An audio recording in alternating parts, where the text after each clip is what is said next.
या यादीतला पहिला आणि सर्वात प्रसिद्ध साप म्हणजे नाग. भारतीय संस्कृतीत त्याला देवही मानलं जातं आणि त्याच्याबद्दल अनेक कथा दंतकथा आहेत. नाग हा तपकिरी, पिवळसर किंवा काळा रंगाचा असतो.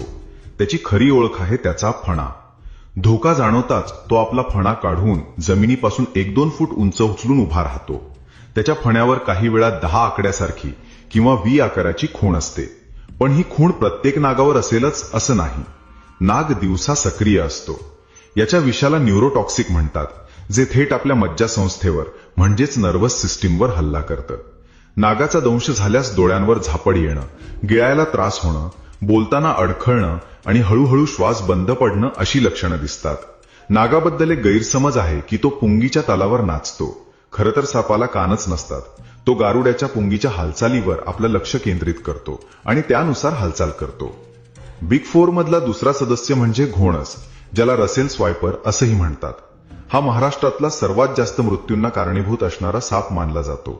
हा अतिशय आक्रमक आणि चिडखोर स्वभावाचा असतो.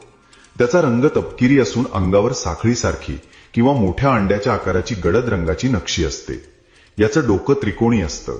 धोका जाणवल्यास तो प्रेशर कुकरच्या शिट्टीसारखा मोठा आवाज काढतो.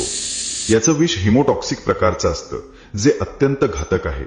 हे विष रक्ताच्या गुठळ्या होऊ देत नाही आणि शरीरातील रक्त पातळ करतं. यामुळे दंश झालेल्या जागेवरून, हिरड्यांमधून, नाकातून आणि अंतर्गत अवयवांमधूनही रक्तस्राव सुरू होतो. दंश झालेला भाग प्रचंड सुजतो आणि असह्य वेदना होतात. वेळेवर उपचार न मिळाल्यास किडनी निकामी होऊन मृत्यू ओढवतो.